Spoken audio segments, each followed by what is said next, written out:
Providence, make some noise.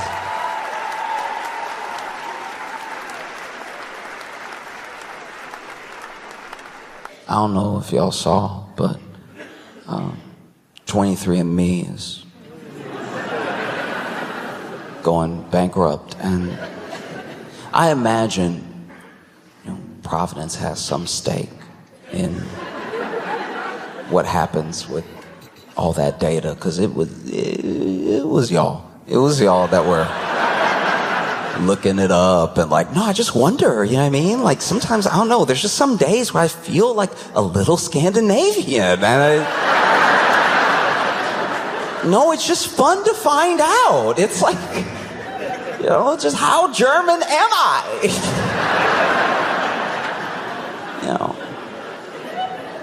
You get those percentage breakdowns and stuff. It's like, all right, do you?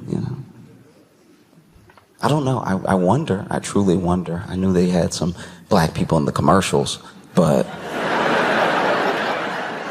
I do wonder how many of us it was. Because every time I saw an ad for like a 23andMe, I was like, I have a general idea.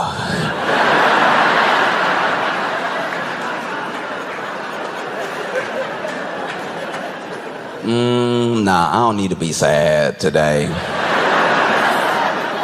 I would rather not. What are you gonna do? What are you gonna do?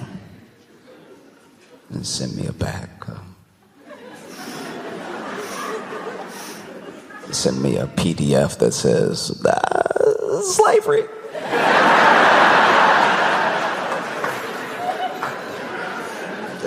They got you. No, I was good. And one of the reasons that was good is that early on, like I'm finally vindicated where I can say this and not seem crazy, because even at best, if my thing is like wrong, it still wasn't the best business plan, so they're going to, so I don't look as, because my friends looked at me like I was out of my mind. I had so many friends, all white. I had so many friends doing 23andMe, and I was like, don't do it! And because I was a truther. I was like, look at what the company is doing, and look at what they're researching. You know what I mean? There are so many of these like heritage companies that are also putting money into pharmaceutical industry. And it's just to figure out how much of something people get when they're a certain lineage, invest in those drugs, expecting that thing to finally pop up one day. And people were like, that's so paranoid.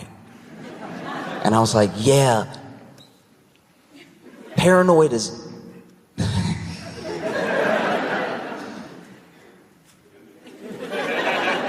Paranoid is like why I won't do the thing. Like, okay, how do I put this?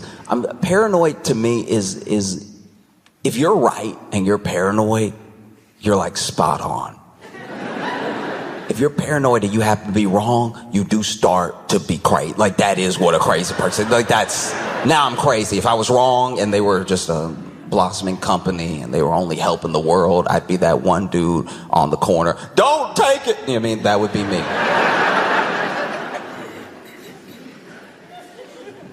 But look, all I'm saying is I told so many people, I was like, hey, you don't need to know.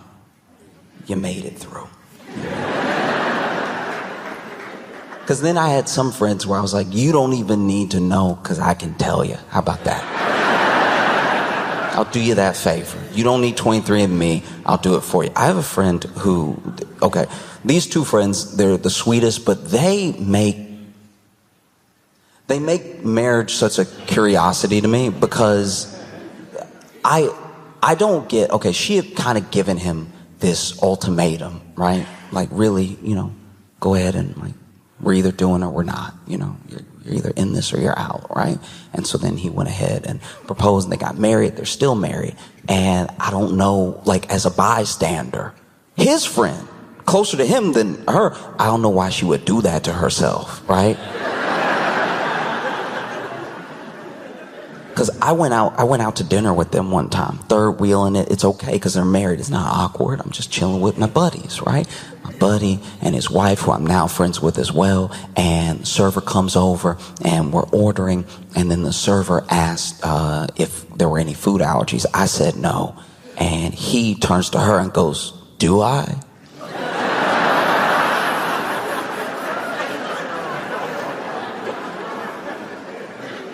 "Do I have any food allergies?" And she answered. She was like, "Yeah, shellfish." He was about to order the lobster bucket. And I was like, how is it worth keeping him alive like this? You literally forced an ultimatum to make it your job to keep him alive. Your prerogative, do what you want, but wow.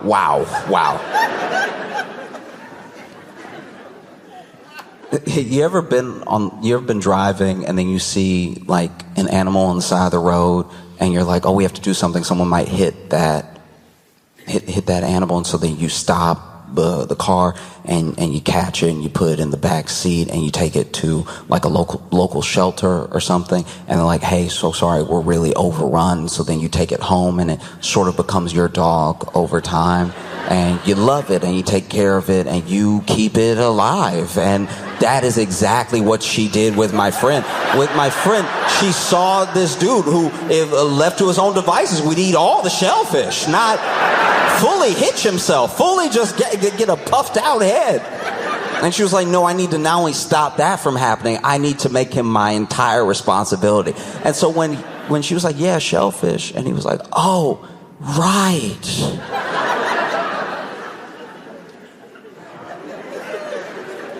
I was sitting there like flabbergasted, right? And then we were eating, and as we're eating, she lightly starts choking, right? Like starts choking on her meal, and she's like doing the coughs and trying to get some water. Like just you can hear her trying to force it out, and we both recognize that she's choking, and we both we don't fully stand up because we're in a booth, but we start to like push up a little bit, like as if we're gonna have to get up, and I'm about to come around, and then he's like, spit it out.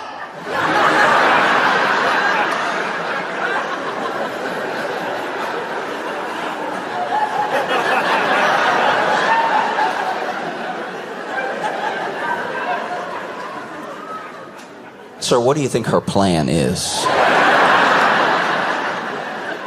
Do you think she's like contemplating spitting out, but oh, it's just so good?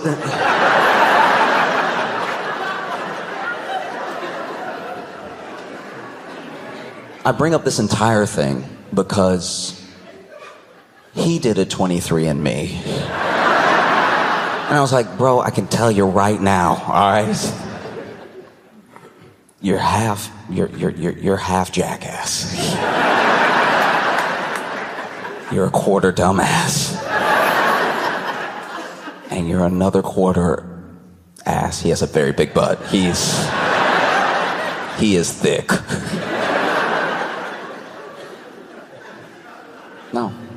No, it's insane. Because then 23andMe not only was getting everyone's like data that had their DNA, also home addresses, also payment methods. So there's so many different things that are bad about a breach to 23andMe versus like a breach of Target or a breach of some other company that has a whole lot of credit card transactions, right? There's like actual things about you as a person in there. And I know as Americans, we don't care about our data.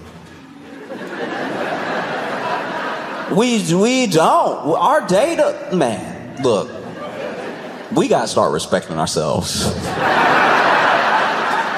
For real, we are out here loose with our data, all right? You know what I mean? I'm not trying to shame, myself included. We are slutty with our data.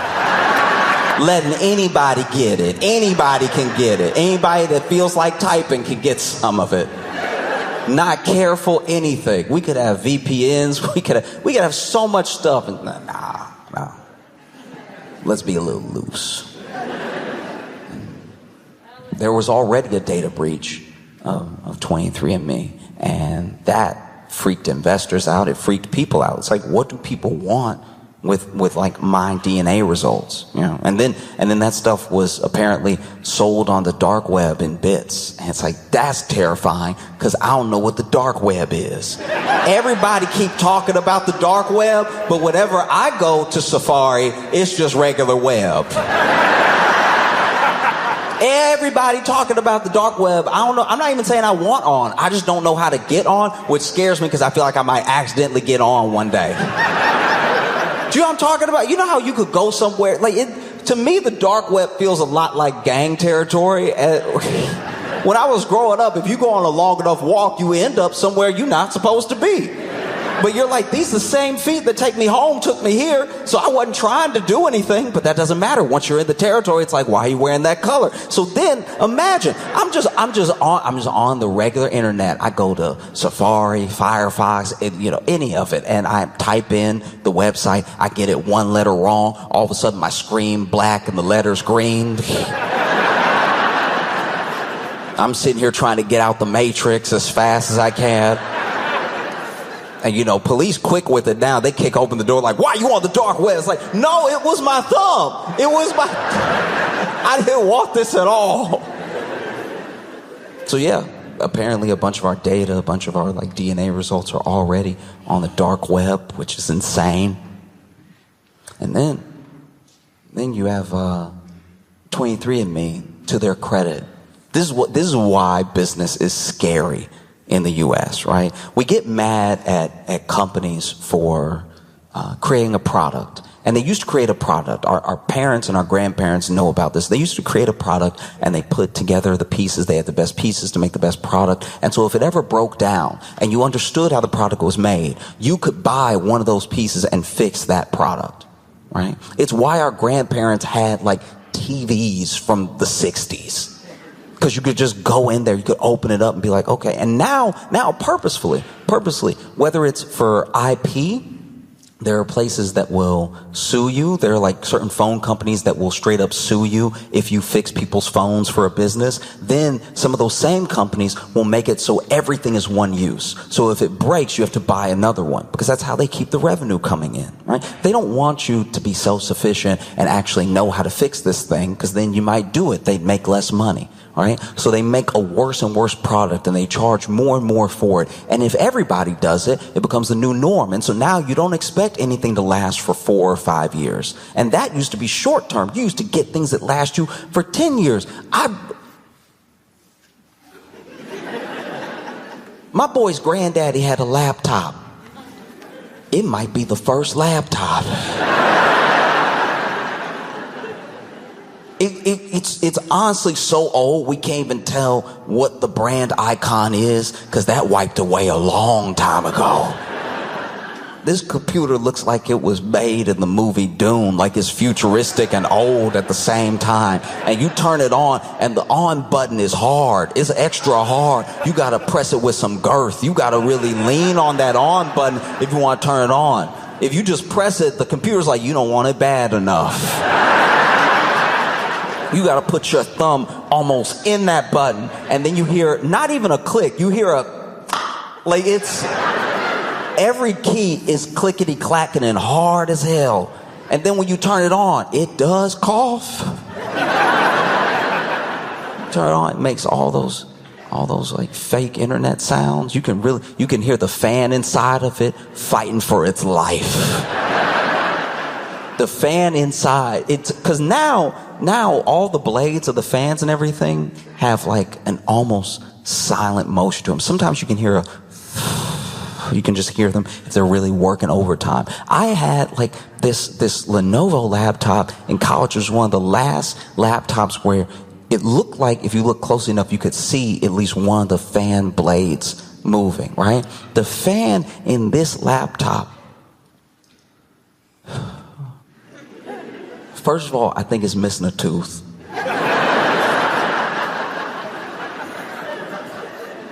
Cause it's trying, it's coughing and it's trying, and you can hear it.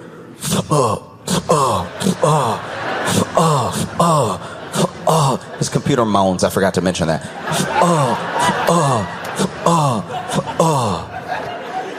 And then if you want to turn on Wi-Fi, there's nothing clickable. You want Wi-Fi? You got to hit that switch. You got to slide a switch at the front of the computer.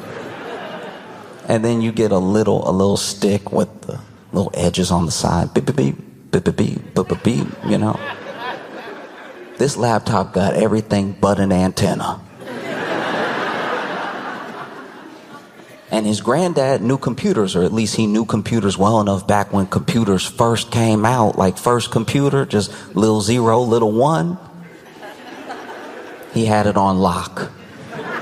And so he fixed his laptop over and over and over again for years, to the point where even now it'll turn on. You got to press extra hard. You really got to lean your body over it, but it'll turn on. And that day is gone. We're not in that anymore. We're in the world of tech companies putting out their products and soldering it to make sure that if you open it, you destroy it, right? And 23andMe, to their credit, they came up with a good product.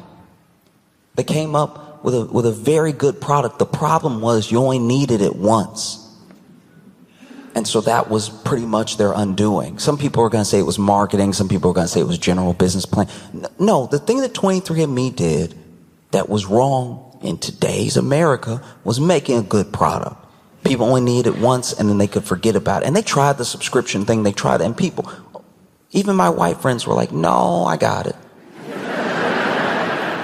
I mean, you said 45% Scandinavian. I'm going to take your word for it. I don't need to keep spitting in cups and sending them to you. That was the other thing I didn't trust. You know what I mean? Like, you just spit in a cup and mail it. Nah. Admittedly, that was a black thing for me. I was like, I'm not just gonna put my DNA out there for someone to have in case. Imagine now your mailman a murderer. He see that 23andMe package, he's like, this'll do nicely.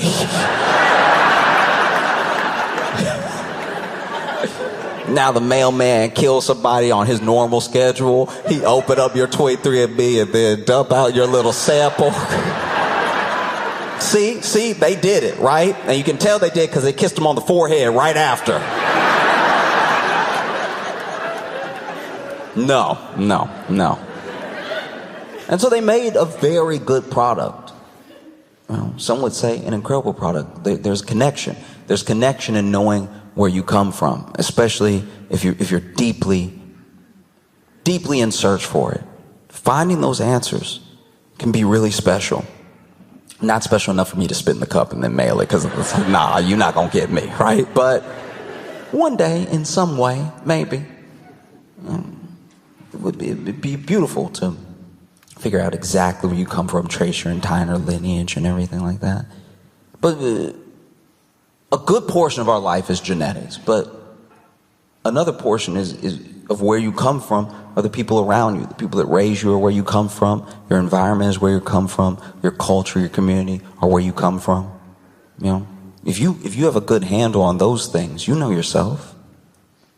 All the rest of the stuff is just gravy, you know, because they tried to do these like home diagnostics, and that was a very bad idea. They were incredibly inaccurate, so people were either thinking they were in the clear or worrying for no reason, because you would do the 23andMe, and if you did the like pro premium package with the home diagnostic stuff, they'd send your sample back. They give you a PDF being like, yeah, you got diabetes. And then you would be like, are you sure? And they would say, no, I truly have no idea. That's the other reason I didn't do it. Not only am I like, no, I'm not going to get my DNA out. What if you're a murderer? I also don't want to worry for no reason. Now, imagine somebody sending you something in the mail that's like, it's bad. It's bad. It's very bad. I'm not sure. Don't take my word for it, but it is pretty bad. I already have people in my life to do that. Truly, I already have people in my life giving me horrific medical advice. Just some of the worst stuff you've ever heard in your entire life. I have a friend who doesn't eat vegetables. Doesn't eat vegetables because he doesn't want to eat anything too phallic.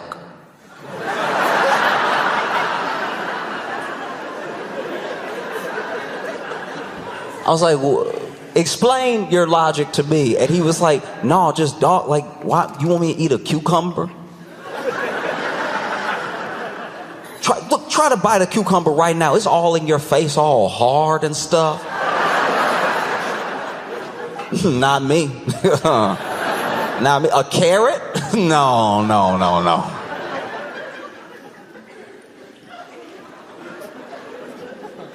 I was like, you could chop it up. That's what they do. Do you think in a salad that they just lay the whole thing down?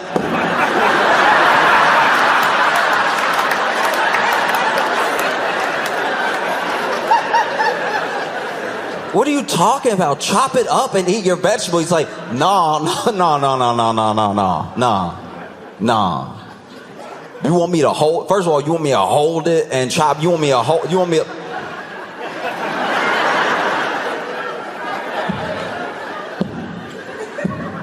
No. That might give me nightmares, dog. I'm like, all right, yeah, be deficient in everything then. Just walk around needing a nap twice a day. That's on you. Horrific medical advice.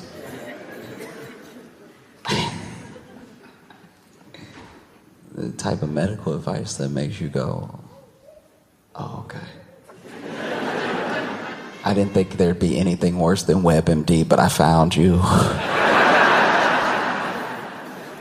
So they were doing these home diagnostic tests and everything, and they were sending people stuff back being like, yeah, you got a bunch of like heart stuff in your family.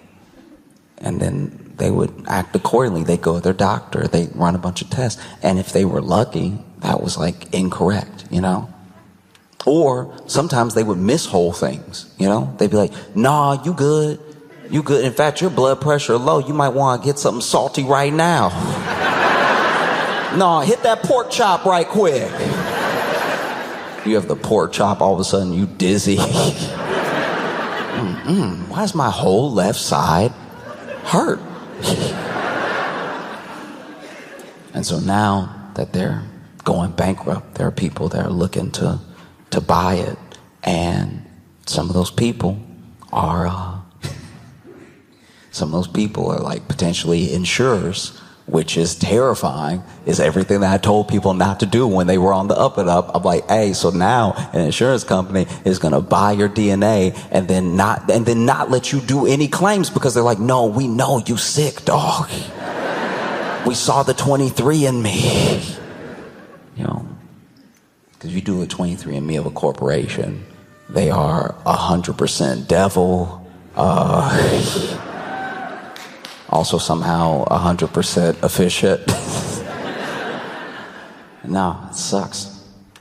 I look at where I come from, and like I said, it's from the people who raised me, people who put me together, or what I'm made up of.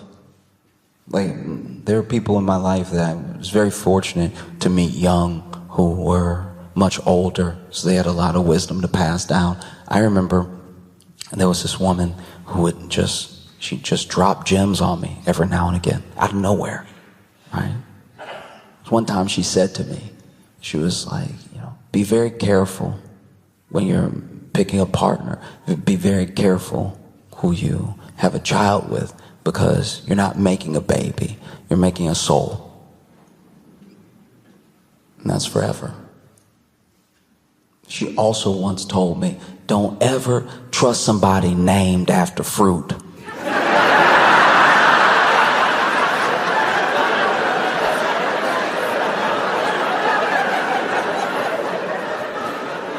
And I was like, what?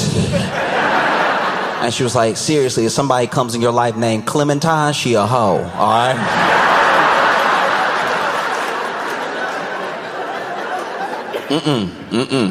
Don't trust any Clementines, okay?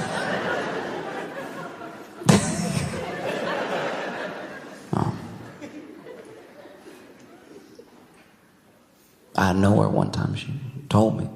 We were just sitting, and she was saying this about people, but she was like, when you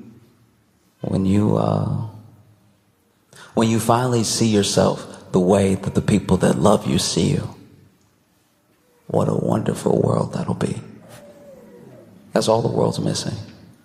It's people that see themselves the way that the people that love them see them. Truly, like, there's, in everything that people do and everything we search for, we try to find it in all these other places, but there's a level of acceptance that other people have for us, and sometimes we reject it or we think we don't deserve it. But if we could see ourselves, you wish it. You wish it on people when they're battling addiction and depression. You wish, it's like, oh, I just want you to see yourself the way I see you. If you saw yourself the way that I see you, you wouldn't feel this way about yourself. You know? She also once told me never get in an argument with a woman and then eat the pie she makes after that argument.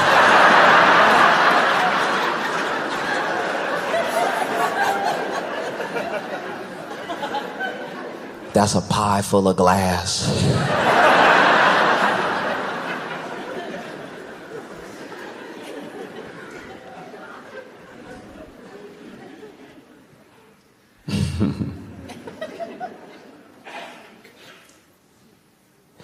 One time she told me, I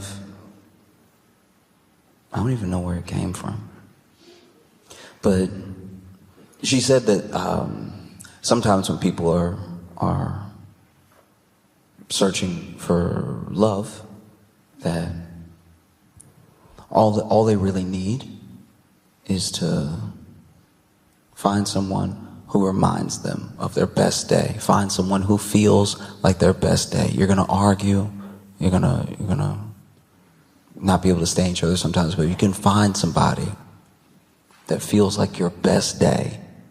You won't always be happy, but you'll be like really in love. She was like, you find someone who feels like the best day that you've ever had. Because the best days only come once in a while. Every day can't be the best day, by definition. But if you find somebody that feels like your best day, you found a truly good life. She also told me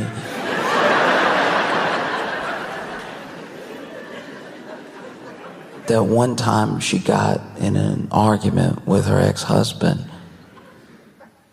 and she decided to let it go in that moment, you know, and bake him a pie. And,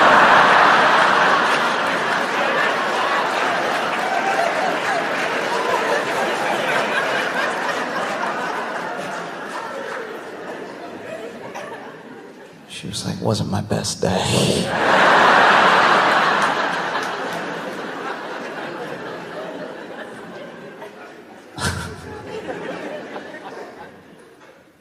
I understand why people would want to do 23andMe, and I understand, at least on the surface, why they went bankrupt. They made the mistake of making a really good product and giving it to everybody, and everybody only needed it once. And that is tough. That's tough to watch people use their thing, watch that valuation go up. At one point, it was worth $6 billion.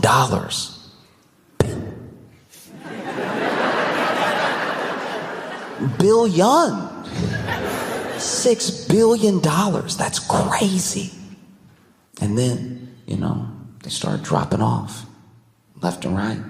You know, people were like, oh, I'm not going to renew their subscription, or I sent it to my friend, but they don't want to take it. And the other reason people didn't want to take it was the other thing they did that was really good, but was their undoing, was they were helping to catch a lot of murderers. There were a lot of murderers who didn't even do 23andMe. They were like, I don't care how Scandinavian I am. And they're like, well, your cousin does. Hands behind your back. And you over here. That's tough. That's tough. You know what I mean? Because look, listen. I'm not rooting for criminals, okay? But how would you feel if you did all that planning?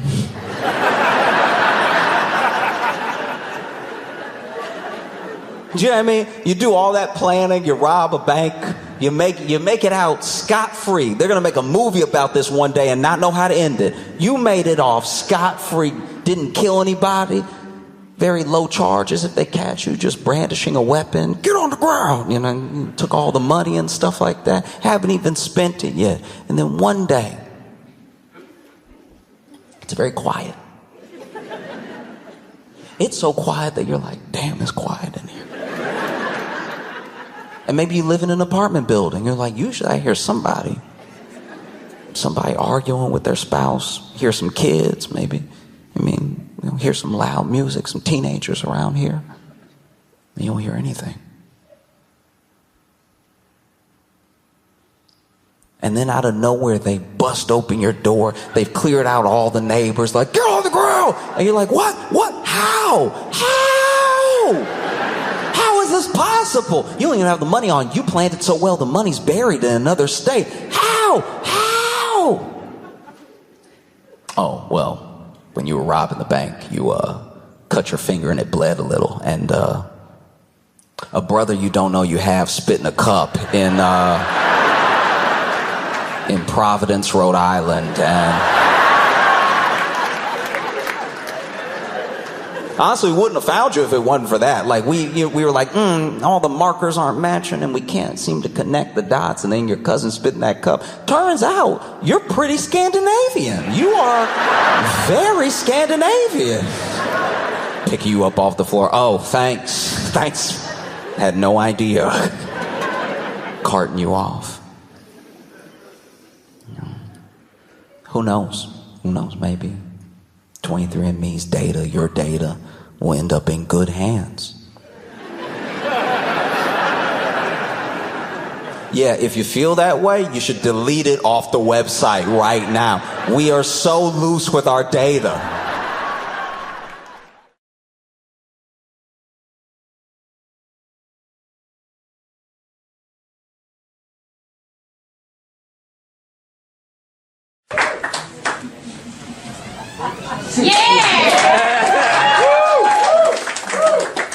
If you're looking up at me and you're like, this guy's been mugged, you'd be right. I have been mugged. I am very muggable.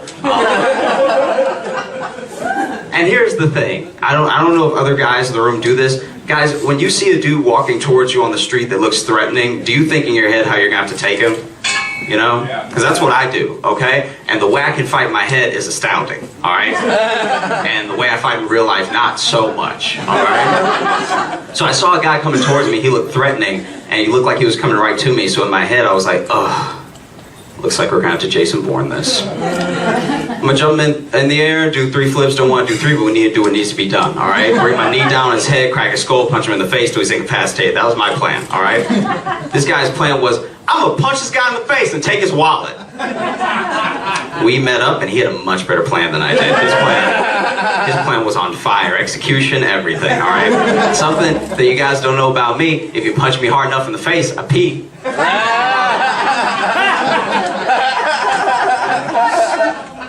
So he walked up, punched me in the face, I hit the ground, started peeing around Q. I don't disappoint, okay? It's not my style, all right? And so then he's trying to fit his huge muscular hand into my pants to take my wallet, but his hand gets stuck because my pants fit. Go figure, I know. But now his hand is stuck in there, and he's like trying to get it out, but he can see the pee stain getting bigger on my pants. He's trying to go out. So he's like,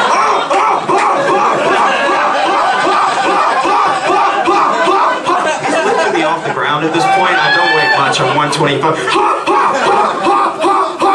Forget it, and he leaves.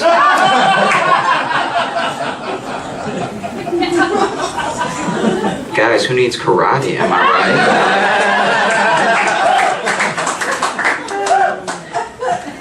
I know I'm losing my mind, though. I know I'm crazy. I know I'm out of my mind. I got the cops called to my apartment for the first time ever in life because my neighbor thought that I was killing my girlfriend. So I had to explain to the police, not only do I not have a girlfriend, but it's just me in here. Sounding crazy enough to be two people. Right? And in my defense, I was losing a fight to a ceiling fan. Alright? Let me explain. We've been to the moon, okay? And we use little pieces of glass to talk to people in China if we choose. But there is still no clear indication when to stop pulling the drawstring on a ceiling fan, alright? There's not. You don't know when. And so I'm chilly now. I was warm before, now I'm chilly. I'd like the ceiling fan to stop because I'm chilly, alright? And it's just going...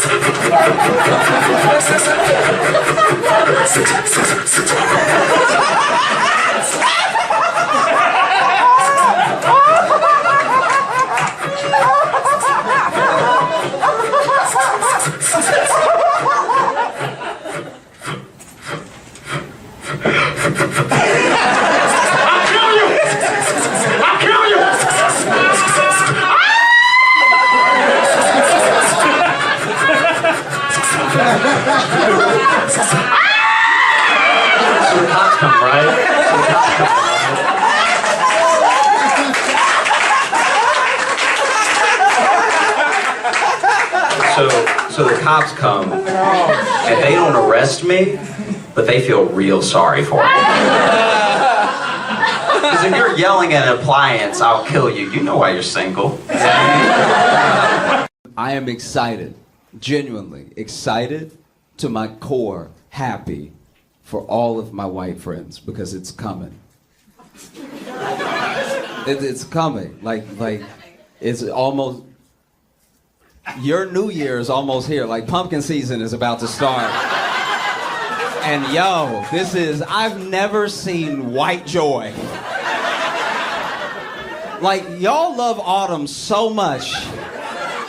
It's actually the only time that white people get together and just have love and white pride and it's wholesome. You know what I mean? Any other time you're like, oh no. But But autumn, y'all get together and just... who would have known the thing that would capture the white mind would be leaves changing? I'm not gonna lie, that's y'all's hip hop. It really is. Like, yo, leaves changing? Y'all are like, hey, that red, go off, cuz. You know what I mean? Y'all are out there apple picking, throwing up gang signs. I've never seen anything like it. Y'all travel. It's autumn where you are, and you'll still travel to where there's better autumn. I've never seen... It's so sweet. It's genuine. Like, I am, like, genuinely happy for white people when, like, pumpkins... Because everybody makes their pumpkin jokes and, like, pumpkin latte, whatever. But, like, let people have something. This isn't hurting anybody, and it makes white people so happy. This whole time, I thought money made white people happy. And no, it is something about Halloween that, like, it's the sweetest. Wow, I thought I had white people figured out. And then as I got older, I was like, it's really autumn where that's where you see some of the least racism in all the country. Because everybody too busy, like, have you tried this pumpkin spice? My man, yeah, get him. This is my other thing. We don't give visionaries enough credit. We think we do because I had a conversation with a friend. They said this quote and it stuck with me where they was like, we only appreciate, visionaries by the time they close their eyes, right? Like we only appreciate visionaries after they're dead, And I was like, nah, we appreciate some of them, but most of them we never end up appreciating. Like we make a couple of them popular because it makes us feel smart, right? Like, it makes us feel good to be like, Ferdinand Magellan, you know, whatever. And then sometimes we give people as visionaries that weren't visionaries at all. Then the real history comes out and we're like, we gave that dude a bunch of credit. He didn't really do anything. You know what I mean? Like Columbus. How are we still teaching this? This is crazy. We're like, no, he discovered America. He got off the boat and was talking to everybody who was already there. Letting him know he discovered it. You know what I mean? That's how I discover stuff. I just roll up in somebody's house and I'm like, man, this is nice. I'm glad nobody's here. And they're like, excuse me, what are you doing in my house? I'm like, oh, who are you? It's like, I'm the owner of this house. That's debatable. Because what would a conversation between Columbus and the natives even gone like? He gets off the boat and he's like, what are y'all doing here? And like, we live here. He's like, oh, hell on that. Look, what do you mean you've been here for generations and generations and you have your own ecosystem and like war and like hierarchy? It's I just got here, so it's been discovered. And they're like, I don't really think it works like that, dude. And he's like, well, can y'all at least like, I got my boys on the boat.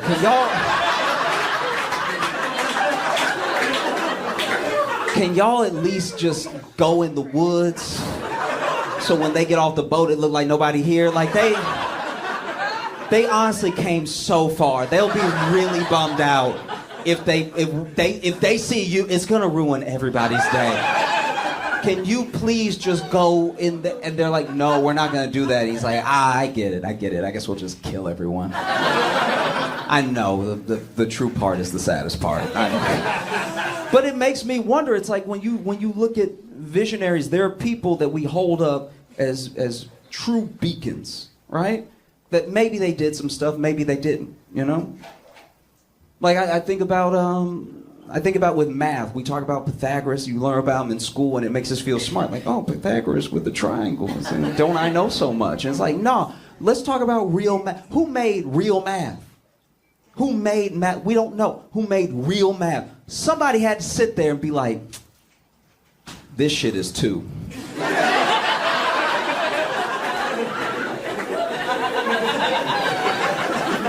There's just something about it that feels...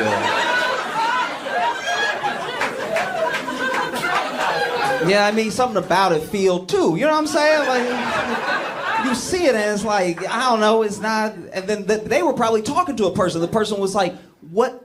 Nigga, what the fuck is 2? And they were like, well, you know how you're you? Like, you're just you. And they were like, yeah? It's like, yeah, it's just you. So that's like 1 or something. And then this is, like, I'm not you.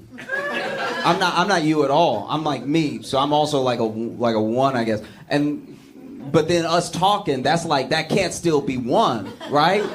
It's gotta be something else. Like, we should just give it a name. And he's like, but what the fuck made you say 2? Like, there's something you're stuck in between your teeth? Like, what made you say 2? It's like, I don't know, it just feels like 2. You know, it feels double of what, and they were like, nigga, what the fuck is double? You know? Like, I think about that with things get invented now, they get made now so quickly that it's skipping us. I don't, not only do I not know how my phone works, because of my phone, I don't need to know how things work. I know things anymore. Because I don't need to know anything. I was about to learn directions. I was so close. I really was. Like, I was, you know what I mean? I didn't have my first phone yet, and I was about to learn because I was like, I keep getting lost.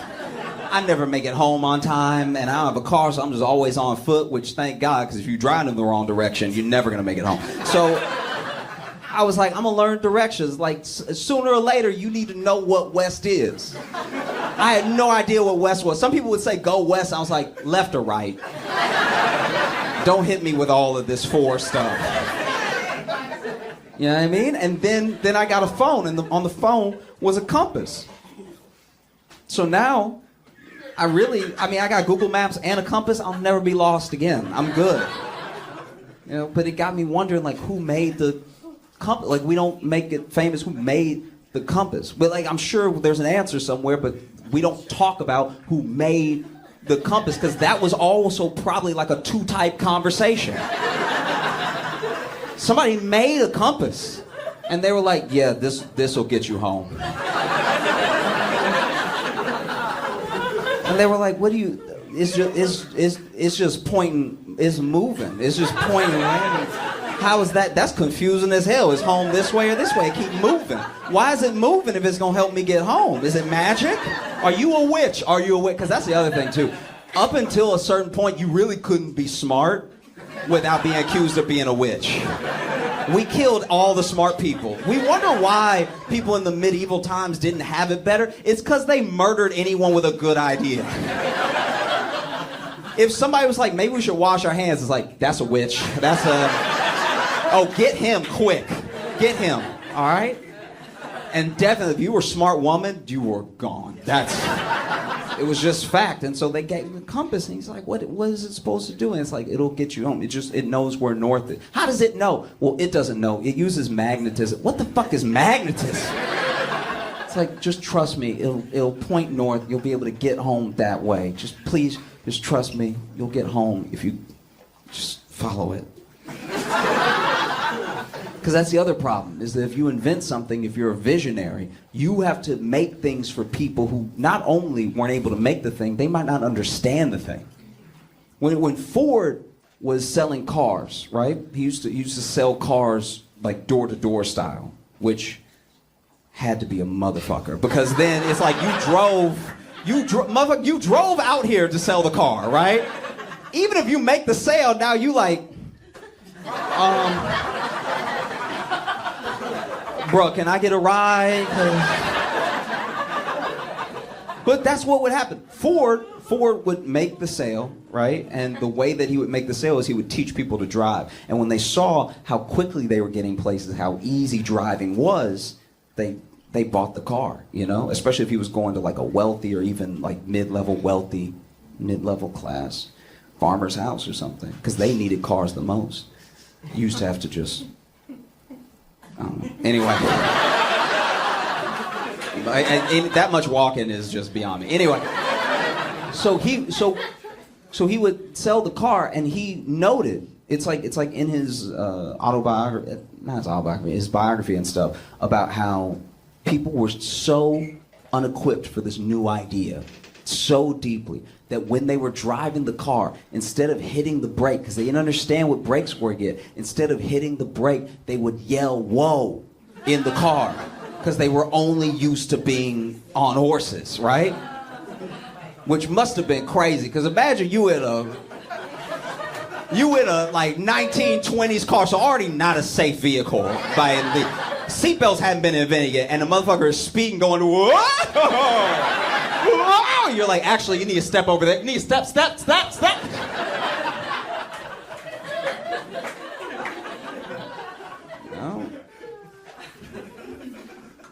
No, I think about it a lot. How do you truly appreciate like a visionary? Usually we just let them cook. We don't kill them anymore. We don't, unless they're trying to promote peace, and then they gotta go. Those. Yeah. Don't be too good of a person. We'll get you. You know what I mean? But that's it. How do I put this? This is completely unrelated now. I'm moving on. So I don't want you to be confused with like, does this still mean something to the other thing? I don't know what I'm gonna do about it, but I think that my face is too friendly. It's really upsetting. Like, you don't understand. Like, I don't even mean to be this way, but I'm like, it's my attitude and it's my face. I just think it's too much. It's like I don't know. Everyone that sees me on the street is like, you want to talk? It's like, and it's very jarring. It's like, some of you know what I'm talking about. Some of you have, some of y'all look, I can see good smiles in here. Some of y'all have that smile that makes people go, I can be a part of your day.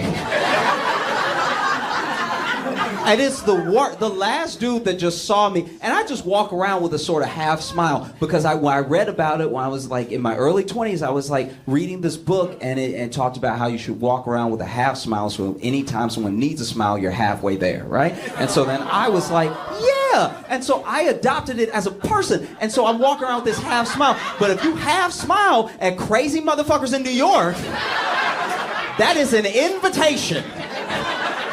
It's not, but it is. They take it as one, even though they should. And so I was just walking, half smile, enjoying my day, enjoying life. And then a dude with just his feet were in buckets. All right? My man's shoes were buckets, okay? I don't even know if he had real shoes on in the but the bucket seemed taut. Like it seemed like it was sticking to the foot. And he just walked up and he was like, "What's up, young brother?" It's like, hey, what's up, man? What's up? How you doing? Because this is also like a black thing that a lot of people don't know about. When you're walking down the street and you see another black guy, the number of brothers he calls you is the situation that you're in. If he goes, "Hey, brother," that's just another black guy. If he's like, hey, brother," he needs something. If he goes, hey brother, that is drugs. That's drugs every time. No one needs you to call you brother that much unless they're your actual brother, okay? So I'm walking over and this man is like, hey brother. I'm like, I am in danger, okay.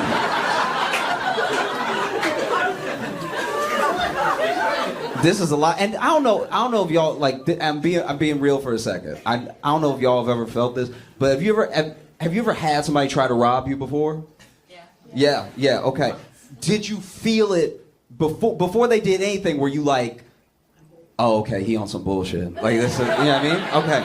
So this man walks up. He's called me brother 17 times in 6 bucket steps. So he is on one. My man is cooking. He is on one, right? And so he was, and then he walks up, and I can already see from the stance that he got the buckets ready to run in case he needed to run. Like, because he not standing just flat bucket. He got that tip. For those of y'all in the back that can't see, he got his foot like this. So when he need to go, he can go, right? So my man is like this with the bucket. The bucket's like sideways, you know what I mean? And so he's like, do you have the time? And I just looked at him and I was like, yeah, 4:22. And he looked so disappointed. He's like, who just knows the time, right? And I didn't know the time, I made it up. But it seemed like time wasn't really an issue for me. And so then he was like, hey, wow, that was fast, you got a watch? And I was like, no, I just know that it's 4:22. And it's like, oh, did you just look at your phone or something? You got a phone? It's like, why would you ask me if I have a phone? Right? So that's when I knew he was going to try to rob me, right? And so then he's like, you got a phone or something? I was like, yeah, I have a phone. I looked at it 2 minutes ago when it was 4:20. So that's how I know it's 4:22 now. And he made this move. And this is the thing, it takes a crazy person or a brave person to try to rob bare hand, right? You barehanded and you bucket-footed. That's not a recipe for success. And so my man he's like this, and he's like, you got a phone or something? I was like, yeah, I have a phone, and looked at it 4:20, everything. And then he's like, give me the phone. And then when he reached and tried to say, give me the phone, he reached for my pockets, right? So he tried to reach for the pocket. I took a step back, and this is when you need shoes. My man started slipping on the bucket. So he's just doing this. He's just like slipping on buckets so hard. And I'm just backing away, but he's skating towards me on buckets. He's like getting closer and closer on buckets. And so then I'm backing up and everything, and he's like, give me the phone. I was like, I'm not gonna give you my phone. And then finally I had backed up into a wall. So now it's like fighting time, you know what I mean? And so now I'm in the wall. He keeps sliding up to me. He's like, give me the phone. I said, give me the phone. And so I just pushed him. And And the way he fell back, because basically, it was, okay, you know when Bambi's mom died? Like, you know how sad you felt? This man was trying to rob me, but it took him so long to slip on these buckets that I almost helped him. Like, it was like, because he was like, oh, oh, oh, oh, oh. He was on his own footed roller coaster. And I almost reached my hand, and I was like, no, wait, this nigga tried to rob me. He deserves nothing. And then he fell back, and then I ran, which is crazy. How was he gonna catch up to me if it wasn't downhill? You know what I mean? You all were so great. Thank you so much. I'm Josh. Make some noise for your friend and mine, Josh Johnson.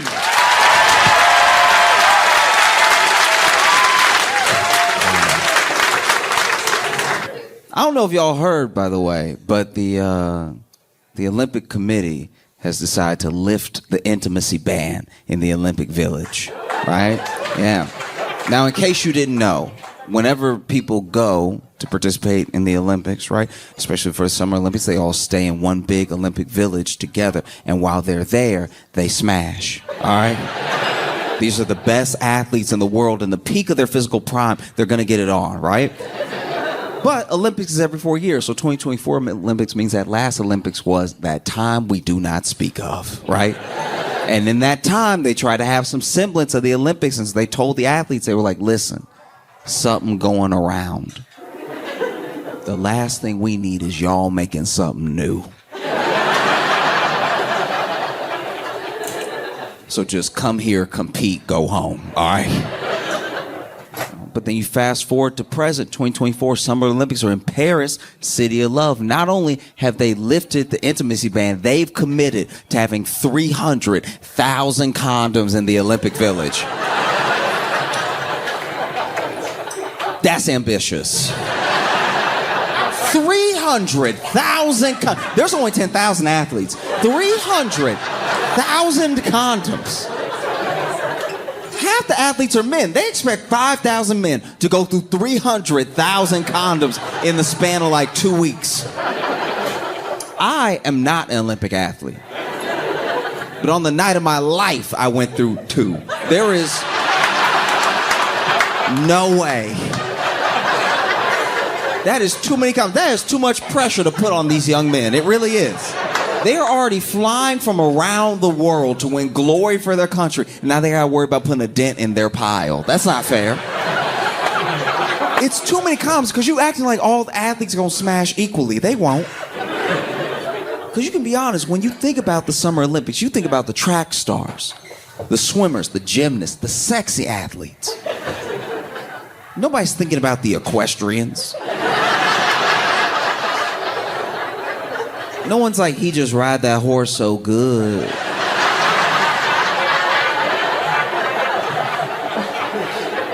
I wonder what else he could. No one has said that ever. In fact, when you watch the sport, you're like, it seemed like the horse doing all the work.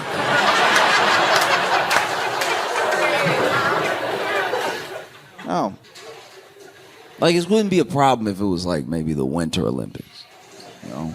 Winter Olympics could get through 300,000 easy. Right? First of all, they need the warmth, right? Second, if there's any athlete from any sport that could get through 300,000 condoms in a couple weeks, it's the curlers. People love to act like the curlers don't get any. That entire sport is foreplay, top to bottom, all right? Every time they're playing, every time they send that rock down the ice, what do? Every single time, just, oh. Nice and gentle to get it started, you know what I mean? And then they send it down to that other guy on the other side of the ice with the broom, and he just...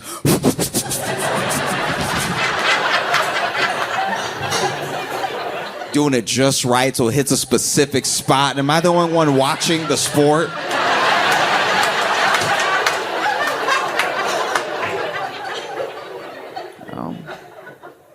Because that's my big issue. I just feel like how do I put this? Okay. I feel like when it comes to the summer sports versus the winter sports, the winter sports look really, really cool. And all the sports are hard to do. All the people that participate are athletes, right? I'm not being disrespectful. I'm just saying that the people who aren't athletes that do those things still look cooler when it's winter. Does that make sense? Like if you were snowboarding and then you accidentally hit some like slope and you do something cool in the air, people still gonna want to bang you when you land. But if you playing table tennis, there's just a lot of the summer sports that are very virgin adjacent is what I'm...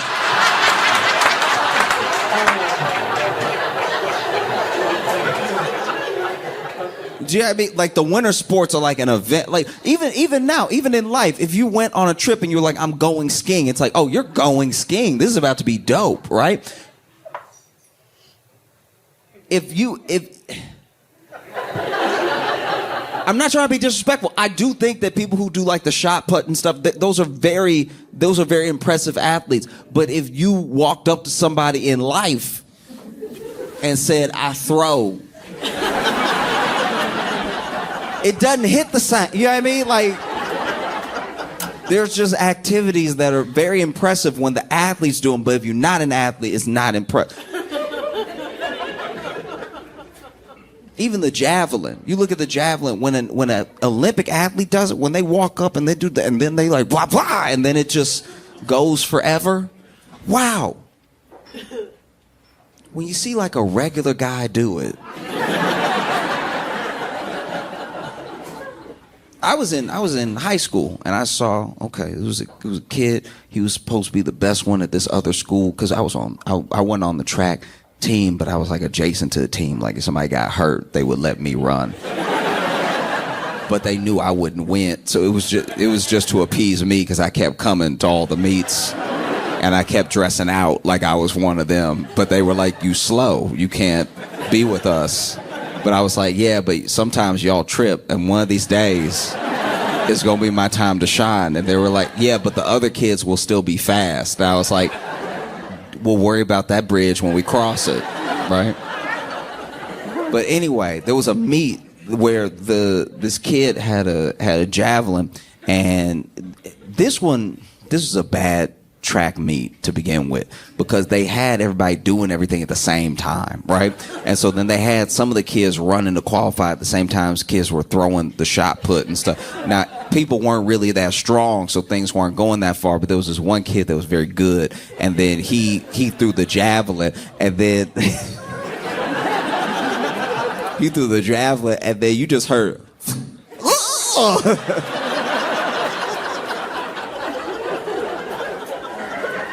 and there's no way to catch a javelin in your body that doesn't make it look like you shouldn't be dead. Like, because it hit this kid in the leg, like it hit just in the leg, right? Which is incredibly painful, but it's so much stick hanging out the leg, it's like, how did it not go through your leg? I don't think you dying right now. You should have, like if this was war, if this is the movie, you'd be, you know what I mean? You just over here, you know what I mean? I feel like what I'm saying is starting to make sense. I feel like you're getting it. It's that the summer sports just have so much range. You know what I mean? Like in winter sports, there's like bobsled or something. Bobsled still very cool, going super fast. And then you get to the end. Even if you last place, you went so fast, there's somebody at the finish line that's like, what are you doing later? Like, you know? But if you're the discus at the Summer Olympic and it just, you throw your hardest, right? You throw it as far as you can, and then it just go, and then it doesn't hit that line, right? Because they already have the line of what would be impressive. This impressive line right here, if you get it past that, people go, ooh. If you get low, people are like, oh.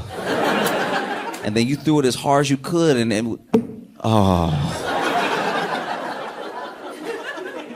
You going home alone. That's just the way it's going to work. But I hope it works out for the summer athletes. I really do. I hope they get it on. Because selfishly, I want to see what some Olympic-made babies look like. You know what I mean? Like a medalist in judo and a medalist in the high jump. That sound like how you make a superhero. You know what I mean?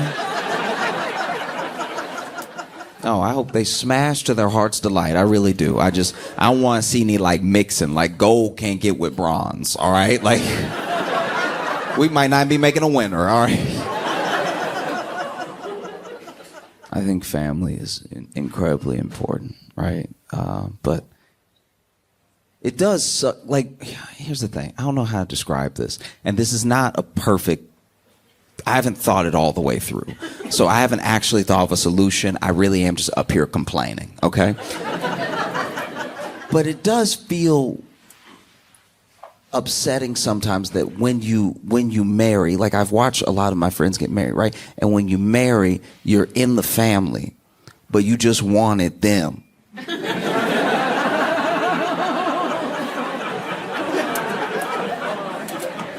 Do you know what I mean? Like you love them, and then a bunch of people you don't know are like, no, us too.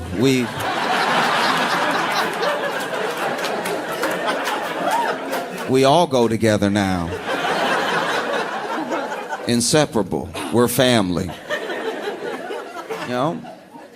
And sometimes it works out beautifully. Like sometimes you meet someone, you fall in love, and their family is also delightful. And that's very sweet. I love that. I love that for my friends. I love that for my family members as that's happened to. But then sometimes you meet someone and y'all fall in love, and then you get introduced to people that you're like, ooh, I don't want to have anything to do with... I don't want to have anything to do with what you got going on. Like, that's not why I came. You know what I mean? It feels like going to a restaurant, right? And being like, oh, I'll get the wings. And they're like, and you'll have the burger. And you're like, I can really only fit wings, right? And that's why I only ordered the wing. No, trust me, the burger comes with the wings. And if you don't have a sufficient amount of burger, the wings will get mad, all right? The wings will be like, why don't you care about my burger, right? And you'll be like, I just wanted you. I didn't sign up for burger. I just wanted...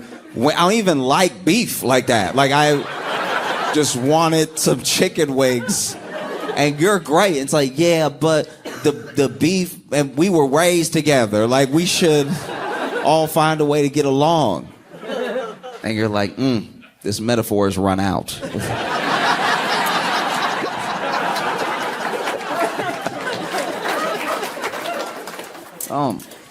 No, I just look, I've watched it happen, and it seems like a real bummer.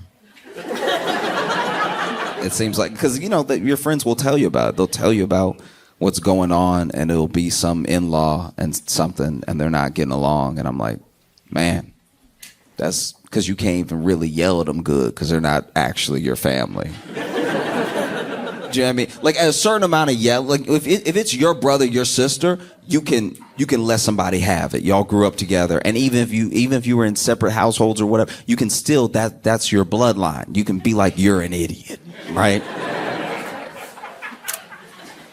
When you put in law on the back end, it just takes all the juice out of... Like, some people still have a very good relationship, and I love that for them. But some people are like, my brother-in-law is a real... He's... You just want to choke. He's... It's not even just... It's... Sometimes I dream about just punch the back of his head until I just pull back. The knuckles are just mush. I hate him so much, I don't even have words. And then you have to be like, but that's your brother, but not, right? Oh, one of the most interesting cases of it I'd seen was okay. So this kid from my hometown got married young, right? So they got married like almost right out of high school. So they're like 19 and stuff, and they want to be married to each other, but they're weirdly self-aware that they don't really have the resources to start a life, right? So they just married at home. Like, they didn't have to do this at all, right? But they spend a lot of time at her grandma's house. Now, they're married, right?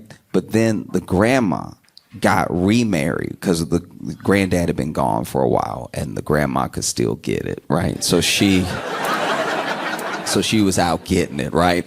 And so, you know, she was out playing the field and everything, and then she found somebody to settle down with, settle concrete with, right? Because this is the last one, right? And it's like, and so she found somebody, and then, you know, that guy is now hanging out around the grandma. Now, his wife loves her grandma, loves hanging out with her and everything, so they're over at the house a lot. But he has a very weird situation because he has an in-law now, right? The grandma is his in-law, but she just got married again. So now this guy is like a step granddaddy. And if you think things can be fraught with a stepfather, a step granddaddy cares so little about you. Because he's like, I almost didn't meet you. Like, I don't, like, everybody grown. Like, we don't have to be talking right now. And so he had a step granddaddy kind of in-law, right? I've lost how this works. But all I know is he didn't have a in-law granddaddy, but then that stepped in, so now he's the step granddaddy, and that guy's name is Earl, and Earl is a dick, right? Earl using all the time he have left to just be an asshole. Which normally I would be on board with, but it was happening to my friend, so it was just kind of funny. Like Earl would be watching TV, and then they come over and he still want to watch his show. And then he would say, because the grandma was never watching TV, she was always cooking or doing something, right? So it would just be him and Earl sometimes in the room while she was chilling with her grandma. And he'd be like, hey, can we watch like anything else? Because Earl would love to watch like Star Trek, stuff like that. And he's like, can we just watch the news, anything that's happening, right? Besides this. And Earl would be like, yeah, sure. And then he would get up and like go to the bathroom or something. But what he had done when he was getting up was he snuck the batteries out the remote and put them back and gave them to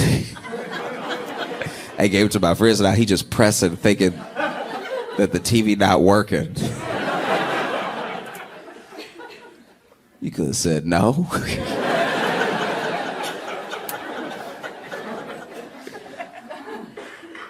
Yeah.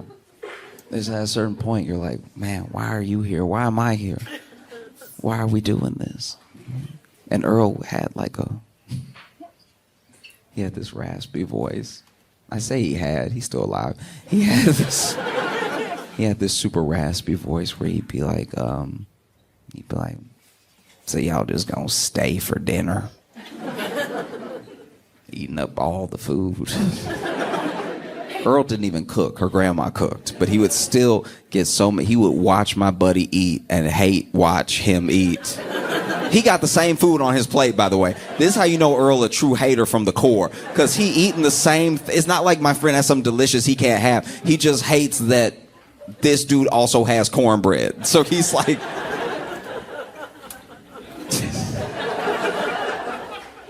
staring him down.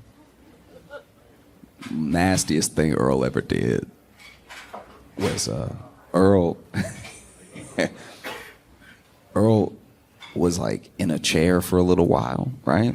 And he had like twisted his ankle, and so he was in like a little wheelchair, right? And he wasn't leaving the house much. But one time it was him and my buddy in the room. And without saying a word, they just watching Star Trek. He given up on trying to switch shows and stuff like that. He's like, when I'm with Earl, I'm just gonna watch Star Trek and that's it, right? Earl leans until he tips out of his wheelchair and he laying on the ground. And when everybody come in, he pointed to my buddy. Was like, "Why would you push me like that?"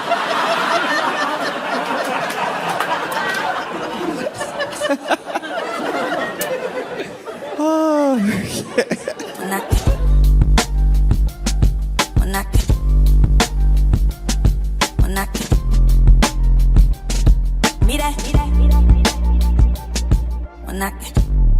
Please give a warm Kansas City welcome to Josh Johnson, everybody.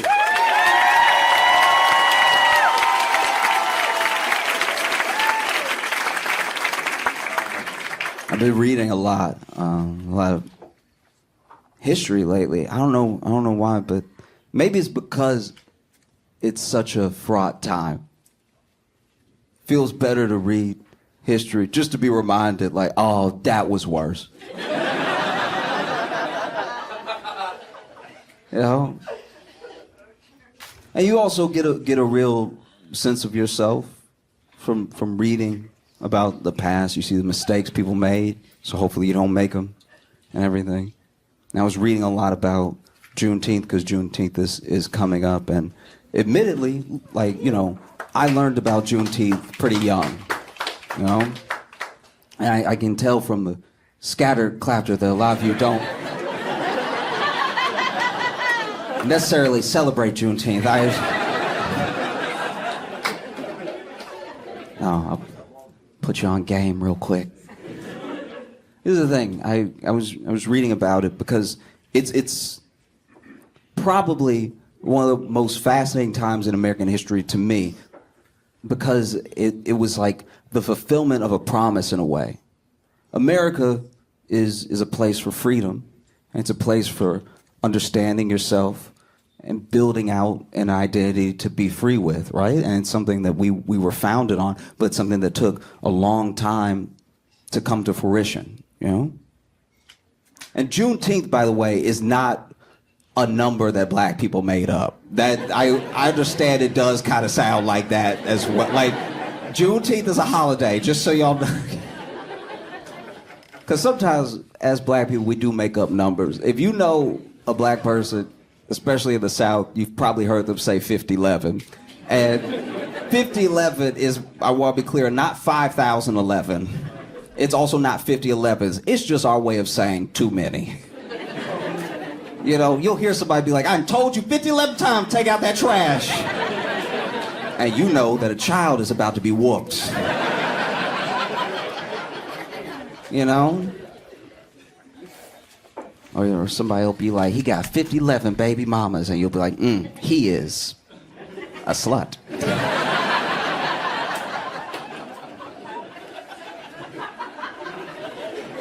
Now, they'll be like, oh, he think he's somebody because he got like $50, something like that, which is just their way of saying a lot. But it would be better to say the actual amount. Which reminds me, okay, this is digressing for a second, but it was very funny to me. One time, a dude from my hometown won the lottery, and he was calling everybody, telling them that he won the lottery, but he didn't win the Powerball. He just won some money, and so he was bragging, but he didn't. So basically, okay. Because he told me he told me he did this, but then he told me how much he made. I was like, you shouldn't have called anybody. That's not a stranger phone call flex amount of money. That I get that you won, I'm happy for you, but that's not the amount to be sending people off with. Because he called his ex and he was like, hey, looks like you fucked up because I just won the lottery, all right? You looking at the winner of $60,000. And I was like, that's salary. Like, don't do this. After taxes, that is $30,000, sir.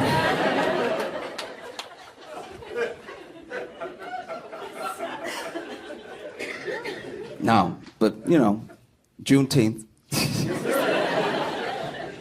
Juneteenth is a holiday to commemorate the slaves in Galveston, Texas, being told of their freedom and it being made official, right? And the weird thing is there's a lot of misconceptions about when slavery actually ended, because a lot of people think it ended in 1863 with Lincoln signing the Emancipation Proclamation. But the thing with that is that the southern states had already seceded.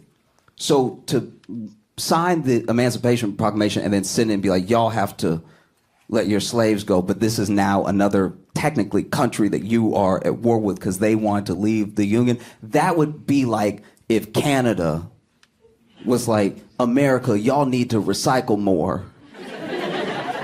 And then we were like, if you don't shut your maple ass up. Like, that's like...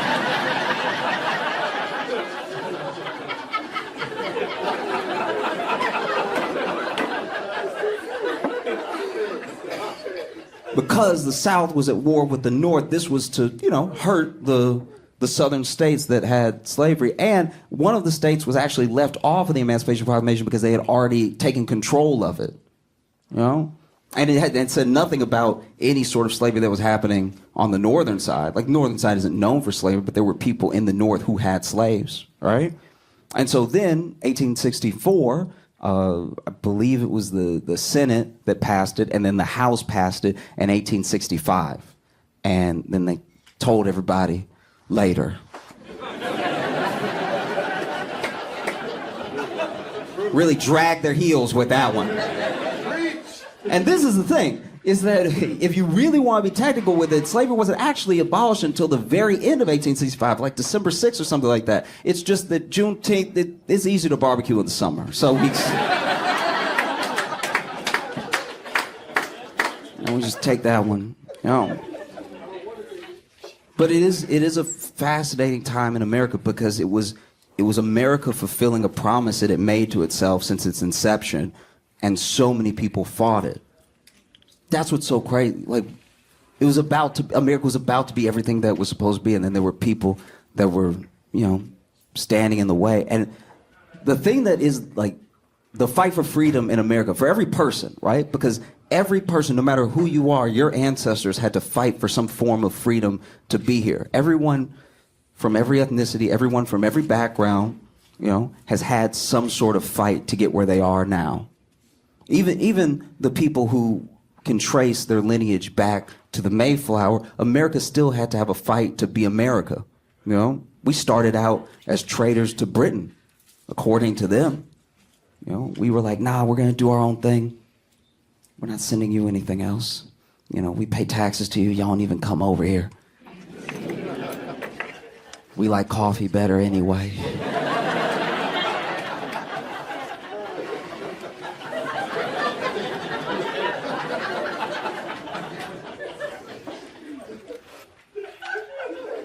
And this is the thing, though, is that you look at that time, and for every war that America had to fight to be America, to become America, the way that we understand it now, black people fought in those wars. It's not talked about as often, but there were black people that fought in the American Revolution. There were black people that were fighting right alongside other white people in other regiments. Not every regiment was even fully segregated. And, part of it was the desperation. We're fighting for our existence as a country, and then we win. And then the founding fathers, everybody's like, yeah, we're free. And black people were like, yeah, we're free. And then they were like, what do you mean we? No? Isn't that crazy? Isn't that an insane feeling? You fight for the place to become the place, and you don't get to be part of the place yet. And then, all the way up to the Civil War, for us to have a truly, deeply imperfect union, there was this battle that took place, and there were black people that fought on both sides of the Civil War, which is confusing. Yeah, I mean, because the white soldiers, you can kind of see where they stand and why they stand there. But any black soldier fighting in the Confederacy, you are kind of like, what? What? What? And I don't think anyone would have been more confused than a black Union soldier, because then if they meet in the battlefield, he's like, turn around.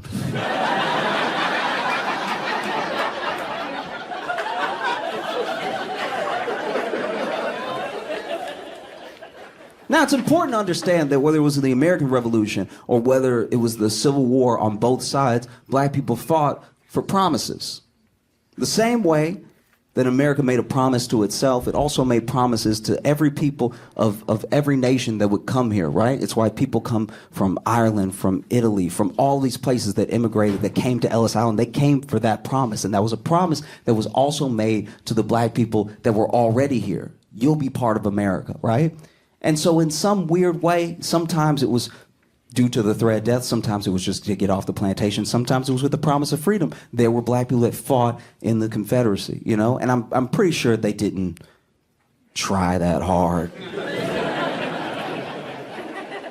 Yeah, I mean, like if I was a black officer, I mean, I wouldn't have been an officer. I guess a black soldier in the Confederacy, I think when I shoot, I'd be like, oops. I miss. I hope he doesn't get over here and free everybody. That'd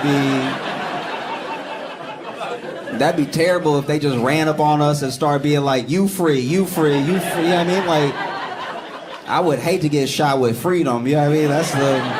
I've heard it's terrible, you know? But yeah.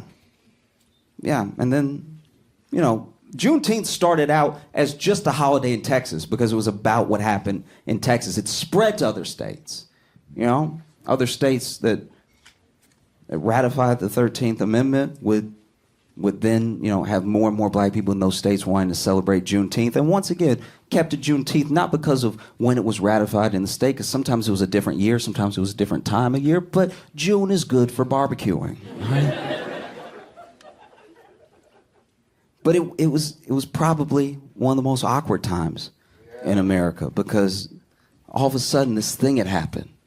There were people who made their whole way of life the terrible treatment of other people they didn't see as people. And don't be weird. I'm not saying that these were your slaves or something. Don't tighten up on me, okay? Everyone I'm talking about is dead, all right? Don't be weird. Just. But this is my thing. I guess this is what I come back to. It's that time, how that happened, right? You know, I just imagine what would it be like in a household that had slaves, and now they're arguing. They're arguing in the kitchen or something. You know, the couple that own the plantation. She's just like, Bo, what do we do? It's illegal now. We can't. It's illegal. We can't do this anymore, Bo. It's illegal. He's like, what do you want me to do, Barbara Jean? What do you want me to do? You want me to go out there and be like, oops? What do you want me to do? What's the plan here, okay? All right, because we are outnumbered. Gonna have to handle this delicately, you know?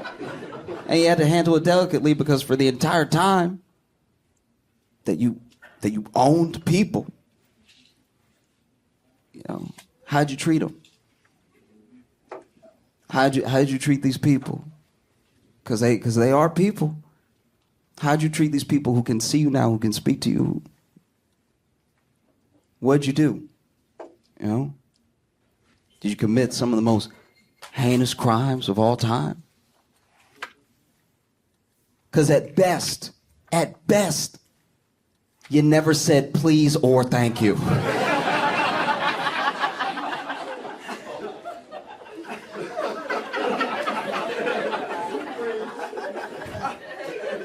So you're reasonably terrified now that they can,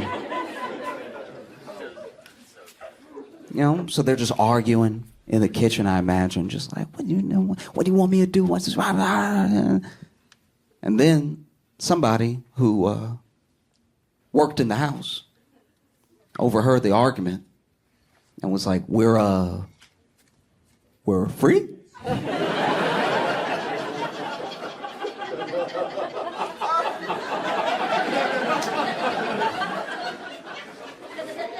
I'm gonna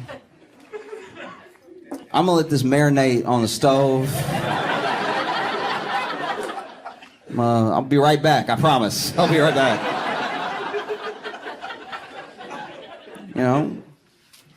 Because what would that have been like? What would that have been like, the secret message going from house to house? You know, we already had passageways for communication and passageways to escape slavery through the Underground Railroad. This message was getting around, right? We're free, we're free, we're free, we're free, we're free, we're free, right?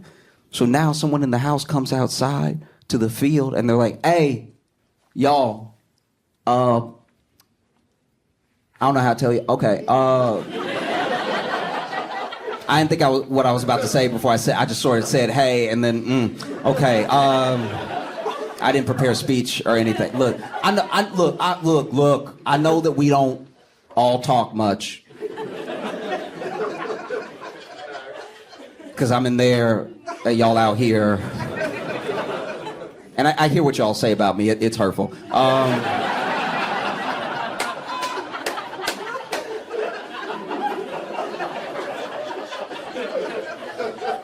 Like y'all yell it, so I, you know what I mean? Like but we're free. We're free to go.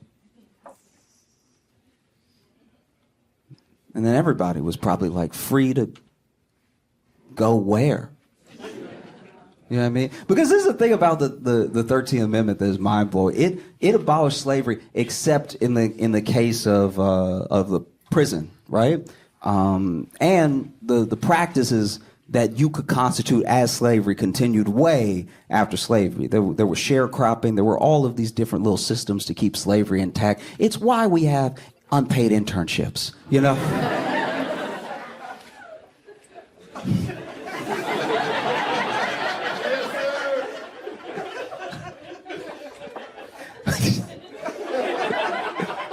Someone's like, but I'm white.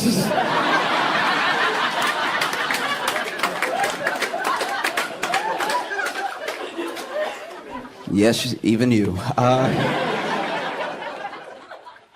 No. Just imagine that. Imagine someone tell you, hey, we're free. Because what would freedom feel like? You wouldn't know. You know? And free to go where? Free to go kill them?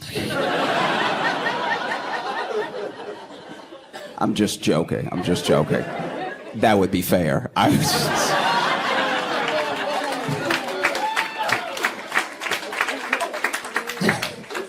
No, it's just, it's mind blowing to me because, you know, one of my friends, I grew up in Louisiana, so I knew about Juneteenth being so close to Texas, and it was celebrated in Louisiana from a young age. A lot of people try to act like they always celebrate it now, you know, everyone's embarrassed to learn something. You know what I mean? Like, it's a true thing. You know, you see people in New York that are like, oh yeah, Juneteenth every year for Juneteenth. I'm like, all right, maybe, but all right. You know what I mean? But I had a friend down south. He's white, and he took like an ancestry lineage thing, and he did the 23andMe. And you know, a lot of my white friends did the 23andMe and just so you know, just as white people, so you know, your black friends, we don't care. We don't care at all. Like oh, you're more Swedish than Finnish. We don't. Never crosses our mind. We never, you know what I mean? Just so you know. And I truly, a lot of the people that take the test, I don't think they care either. If I'm being honest with you, we're just talking as friends right now. I don't think they care. I think they even take the test just to see if they can say it.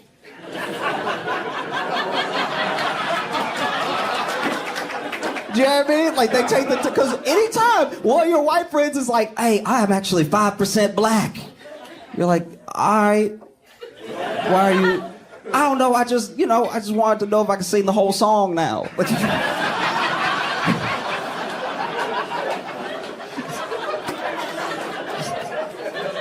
You know, I'm just a Kendrick fan, and I wanted to, you know, see if I could.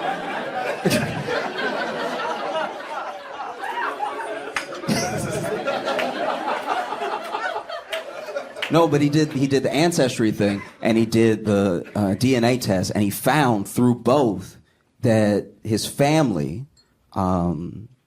never, in America for a huge portion of his lineage, but they never owned or worked with anyone who operated in a way. They never owned slaves. And if you've never watched the white guilt leave somebody's body,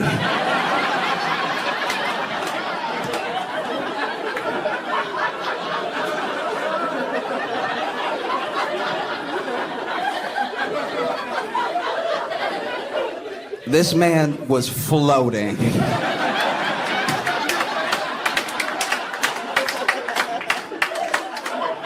This man was floating in waves. Just like, I'm too Irish to be bad.